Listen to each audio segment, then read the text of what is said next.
दलितों के मुद्दे पर राजस्थान में सबसे ज्यादा संघर्ष करते दिखे थे चंद्रशेखर, मगर किसी को उम्मीद नहीं थी कि एक नई पार्टी के साथ इस तरह से चुनाव में भी अपनी धमक पैदा कर देंगे। चंद्रशेखर हमारे साथ हैं। रैलियों में इतनी भीड़ में आपको देख रहा था तो मुझे लग रहा था कि यूपी में ज्यादा पॉपुलर हैं या राजस्थान में आप? मैं तो 3 साल पहले चुनावी राजनीति में आया हूं। पॉपुलर तो आदमी अपने काम से होता है। राजस्थान में लोगों के पास लीडरशिप नहीं थी उस तरह की, उनको मजबूरी में विकल्प ना होने के कारण कांग्रेस भाजपा के साथ जाना पड़ता था। 5 साल भाजपा की सरकार रही, विरोध पैदा हुआ। वो विरोध प्रभाव के रूप में बदला कि उन्होंने कांग्रेस को वोट कर दिया। फिर कांग्रेस की सरकार रही, उनके उसमें जो विरोध हुआ उन्होंने भाजपा को वोट। अब जब ये एक विकल्प बना आरएलपी एसपी का, तो उनको विश्वास हुआ कि तीसरा मोर्चा भी आगे बढ़ सकता है। तो जिस दिन पहले दिन शुरू किया था 17 तारीख में, एक आध सभा को छोड़ के मुझे ऐसा लगता है कि 15,000, 20,000, 50,000 तक लोग सभाओं में आ रहे हैं। इसका मतलब जिन लोगों में मनोबल की कमी थी कि भाई हमारा आदमी जीतेगा जीतेगा, उनका मनोबल बढ़ गया। हर रैली के साथ उनका मनोबल बढ़ता रहा और जहां अगले दिन गए वहां संख्या ज्यादा होती गई। तो ये विश्वास है कि राजस्थान में ज्यादा प्यार मिला है। राजस्थान में जो संघर्ष हुआ और कई बार अपमानित हुआ हूं मैं राजस्थान में। हाँ, मुझे याद है कैसे आपको जोधपुर में वापस भेज दिया जाता था फ्लाइट से उतरते ही। ये आपने तो एक बार वो किया भी। इंद्र मेघवाल के यहाँ मैं 4 बार गया और 5वीं बार तो मुझे जब मैं चला ही गया बहुत वो करके सफर करके, तो मुझे वापस यहीं जयपुर से निकालते हुए दिल्ली छोड़ के आए। ये एक तरह का जो है जो तानाशाही दिखाई है कांग्रेस ने, तो लोगों में गुस्सा पैदा हुआ है। वो गुस्सा अब ताकत के रूप में बदल रहा है। मैंने उनको समझाने का प्रयास किया है शरद भाई कि अगर आप, काशीराम साहब कहते थे, अगर आप पंजे को वोट दोगे तो पंजे वाले ताकतवर होंगे, वो ताकतवर होंगे, अपने लोगों के लिए काम करेंगे। फूल को वोट दोगे, फूल वाले ताकतवर होंगे, वो अपने लोगों के लिए काम करें। और आप अगर अपने लिए कुछ चाहते हो तो अपने लोगों को वोट दो। इसलिए मैंने उनसे बार बार ये कहा कि आरएलपी एसपी वोट दोगे तो हम ताकतवर होंगे। हम ताकतवर होंगे तो हर जुल्म जाति के खिलाफ लड़ेंगे और नए अवसर पैदा करेंगे, नए कानून बनाएंगे, पुराने कानून को लागू कराएंगे। आपने देखा कितना जुल्म हुआ पिछले 5 सालों में, और ये जुल्म लोगों के मनों में बैठ गया है। इंद्र मेघवाल का मामला हो, जितेंद्र मेघवाल का मामला, ओम प्रकाश रैगर का मामला हो, और अभी हर्षाधिपति वाल्मीकि का मामला आपने देखा। कांग्रेस ने 17 महीने विधायक को संरक्षण दिया। 22 महीने 22 महीने संरक्षण दिया और बाद में इनको महसूस हुआ कि चंद्रशेखर आजाद बार बार जाके लोग सवाल करेगा कि इनको वोट दोगे क्या, तो उन्होंने उसको मना कर दिया। फिर भाजपा ने दिया। ये चरित्र है भाजपा का कि अगर दलितों की जान भी किसने की है, रेप हत्या भी किसने की, तो उसको अगर ताकत वो आपके कहीं काम आ सकता है वोट के, उसमें तो दे लो। इस पर हम बात करेंगे आगे। मुझे जो दूसरा ही सवाल मेरे मन में है और हर किसी के मन में है कि देखिए, दलितों ने कभी वोट देने में कंजूसी नहीं की। बसपा को 2 बार 6-6 सीटें जिताई, लेकिन सारे भाग जाते हैं। दिल उनका भी तो टूटता होगा। टूटता ही तो है। देखिए, जो आदमी, हमारे कहावत है यूपी में, दूध का जला हुआ छाछ भी फूक फूक के पीता है। लोगों ने बहुत भरोसा किया और हर बार वो ठगे गए। उनके मन में निराशा चली गई। जब आजाद समाज पार्टी आई और अलायंस हुआ तो उनके मन में एक आशा पैदा हुई कि ये दोनों लोग मिलकर कुछ अच्छा कर सकते हैं। कई लोग के मन में वो रहेगी कि ऐसा ना हो इनके विधायक भी जीत के भाग जाएं। बिल्कुल बिल्कुल, इसीलिए सवाल पूछा। बिल्कुल होगी। फिर मैं कहता हूं, देखिए 5 तरह के बल होते हैं व्यक्ति और समाज के पास: बुद्धि बल, बाहुबल, जनबल, धन बल और मनोबल। ये चारों बल बेकार हो जाते हैं जब आपका मनोबल गिरा होता है। अब लोगों का मनोबल ऊंचा, वो मेरे काम को जानते हैं। मैंने किससे कोई बहुत बड़ी तो आर्थिक सहायता नहीं ली है, और प्रयास ये किया कि उनके लिए दिन रात जितनी मेहनत कर पाऊं, अपना बेस वोट और तमाम चीजें उनको दी है। और उनसे एक ही चीज की उम्मीद की है कि जब कल परिणाम आए तो वो हमारे साथ खड़े। उन्होंने हमें विश्वास दिलाया। किसी के अंदर कोई घुस नहीं सकता, लेकिन मुझे भरोसा है कि जिन लोगों को भाजपा ने अपमानित किया, जिन लोगों को कांग्रेस ने अपमानित किया, जिनके संघर्ष को इन दोनों दलों ने पीछे छोड़ दिया, उन लोगों को भी हमने कई जगह टिकट दी है। चाहे बानसूर हो, चाहे विराटनगर हो, चाहे मुंडावर हो।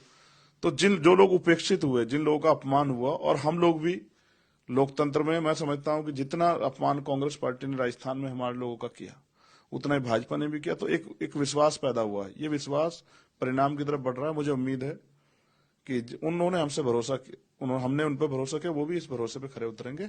और हमें ये महसूस हो रहा है, और सारे सर्वे भी कह रहे हैं शरद भाई, कि ना कांग्रेस एब्सोल्यूट मेजोरिटी में आ रही है, ना बीजेपी। आप कितनी सीटें जीतेंगे आपका गठबंधन? मैं बहुत दावे तो नहीं करता हूं, मगर मैं विश्वास से कहता हूं कि हमारा जो अलायंस है आज वो 26 सीटों पे इतना स्ट्रांगली फाइट कर रहा है, जिनमें एक आधी सीट हम लूज कर सकते हैं, सीटें से बढ़ सकती हैं, कम नहीं होंगी।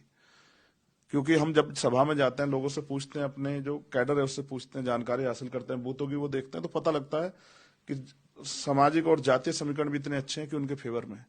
और जिस प्रत्याशी ने 3-4 साल मेहनत की है उसको कोई रोक नहीं पाएगा। और भाजपा कांग्रेस बड़े मजबूती से लड़ रहे हैं, इसका फायदा भी आजाद समाज पार्टी और आरएलपी को मिलने वाला है। अगर सत्ता की चाबी आपके हाथ में होगी तो किसके ताला में अपनी चाबी डालेंगे आप?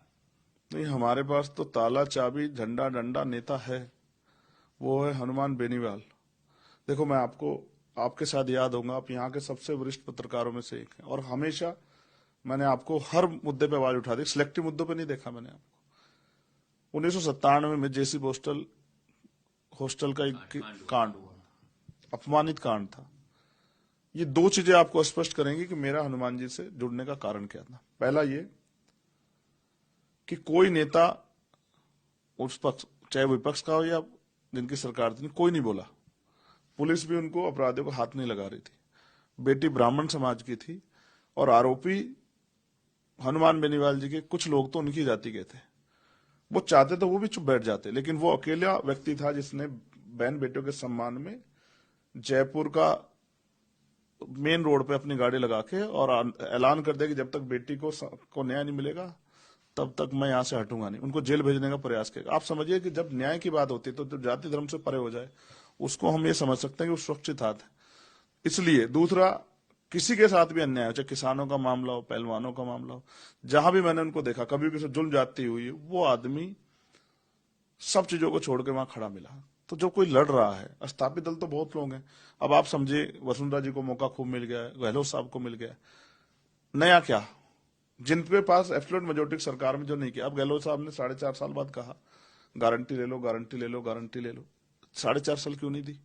उनसे पहले भाजपा को उन्होंने क्यों नहीं किया? आज भी सूरज जी पूरे राजस्थान घूम के आया हूं, पीने के लिए साफ पानी की व्यवस्था भी सभी घरों तक नहीं पहुंची, और कई जगह पे आज भी छुआछूत भेदभाव है। लोगों में टीस है कि ये जो आजादी का सपना क्रांतिकारियों ने देखा, जिसके लिए उन्होंने अंग्रेजों से लड़ाई लड़ी, बलिदान दी, वो भारत क्यों नहीं बन पा रहा? वो राजस्थान क्यों नहीं बन पा रहा? समानता पर आधारित राजस्थान, जहां सबके लिए, सबको आगे बढ़ने का मौका मिले और इंसान को इंसान के तरीके देखा जाए, तो उसके लिए वो परिवर्तन तब होगा जब आप ताकतवर होंगे। कोई भी परिवर्तन शक्ति से होता है, शक्ति लोकतंत्र में वोट में है। इसलिए हमने लोगों से अपील की और हमारी अपील का असर है कि लोगों ने मन बना लिया कि इस बार हम आरएलपी एसपी को मौका देंगे, और जो सीटें हम पे आएंगी, भाजपा को मौका देके लोग, फिर फायदा क्या होगा हमारा अगर हम भाजपा या कांग्रेस को मौका दें? हमने तय किया कि हनुमान बेनीवाल जी को मुख्यमंत्री बनाएंगे, किसान का बेटा मुख्यमंत्री बनेगा। ये हनुमान बेनीवाल के बारे में एक बात तो कही जा सकती है, खुद मुख्यमंत्री अशोक गहलोत ने कहा था कि मैंने मंत्री बनाने का ऑफर दिया और वो एनडीए में भी रह सकते थे आसानी से, मगर उन्होंने कठिन राह चुनी है।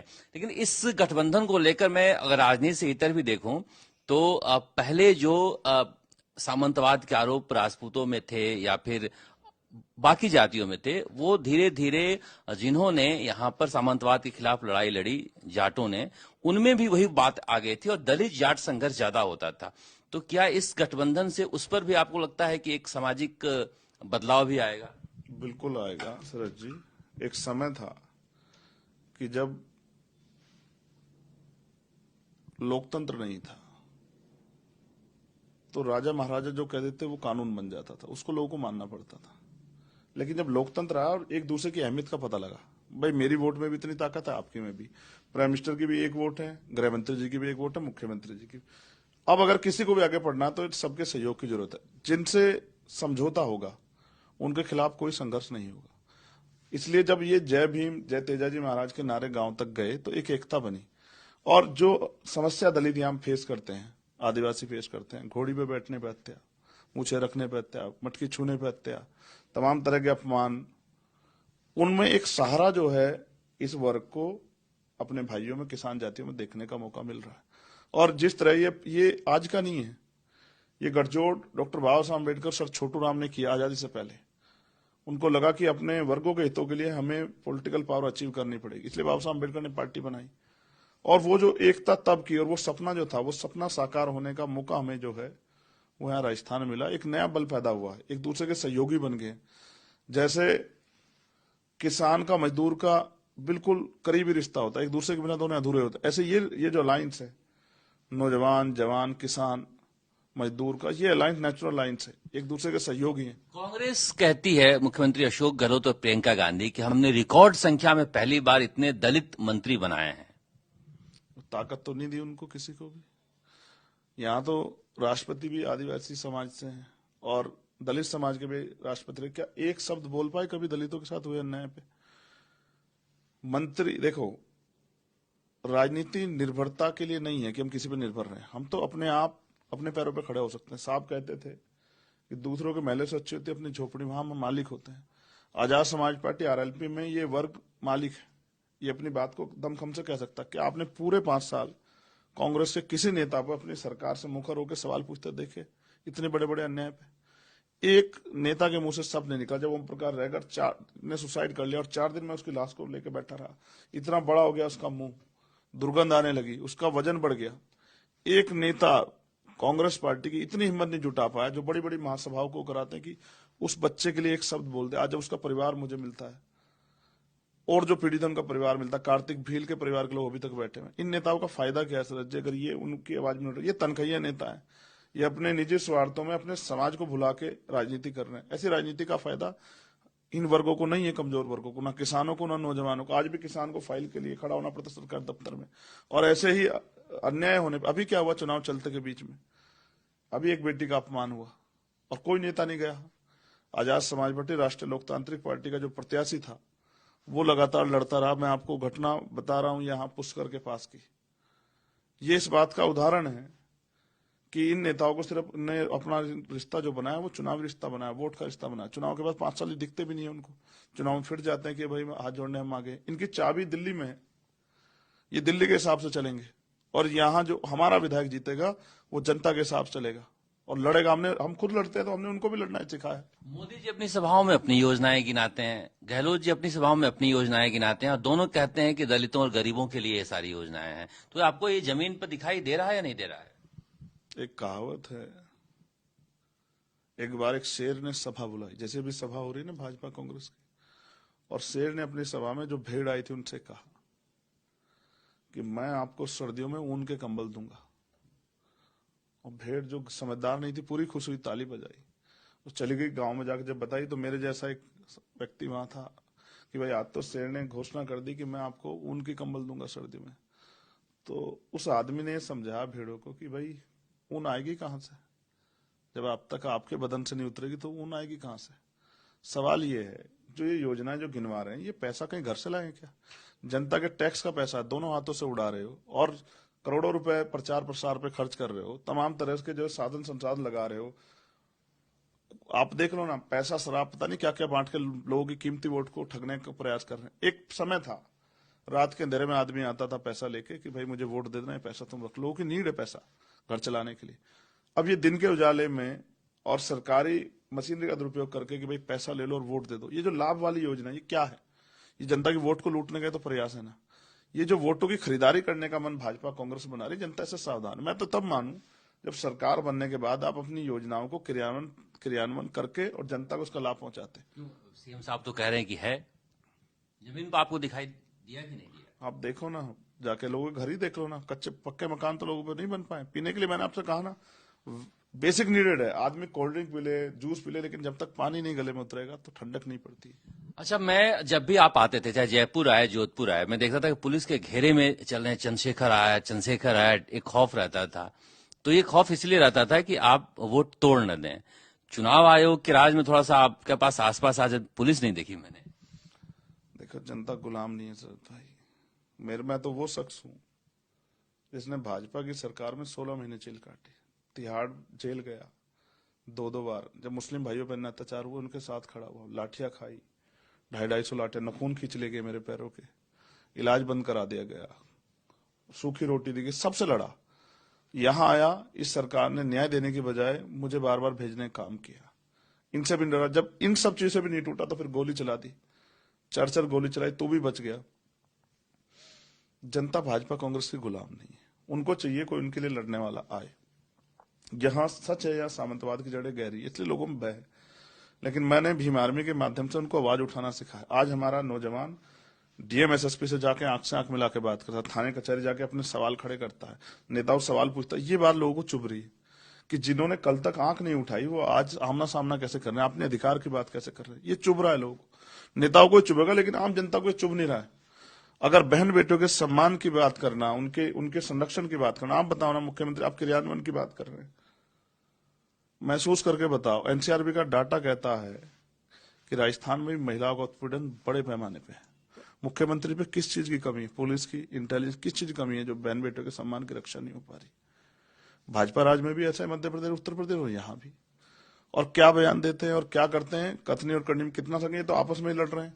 बसपा को कमजोर करेंगे। बहन मायावती भी इस बार प्रचार में कूदी हैं और करीब 6 सभाएं हुई हैं, तो बसपा और आपके बीच वोट का बंटवारा भी हो सकता है। शरद जी, जिसको लोग अजमा लेते हैं, देखो अजमाए हुए को अगर लोग अजमाएंगे तो वही मिलेगा जो मिलता है। अगर बसपा को अजमाने की गलती दोबारा से लोगों ने की तो वही मिलेगा जो पिछली बार मिला था, उससे पिछली बार मिला, 2008 में मिला। जो जनता समझ गई कि भाई उनकी लड़ाई लड़ने तो चंद्रशेखर आता है, उनके लिए गोली तो चंद्रशेखर खाता है।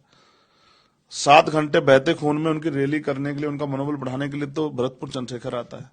हर अन्याय अत्याचार पे तो चंद्रशेखर लड़ता है और वोट लेने कोई और आ जाता है।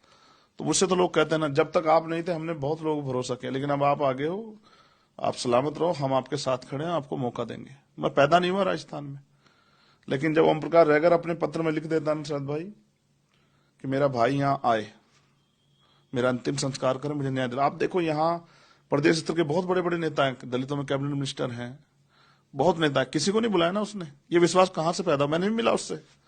मैं जब जितेंद्र मेघवाल घर गया, उसके भाई ने मुझे बताया, जितेंद्र कहता था कि मैं एक दिन भाई को लेकर आऊंगा, आपकी तरह मुझे रखता था। मैं उसके घर नहीं गया ना, उससे मिला था उससे पहले। आप सोचो ना, ये प्यार कहां से पैदा हुआ, ये संघर्ष से पैदा हुआ। तो उनसे कोई मुकाबला ही नहीं है।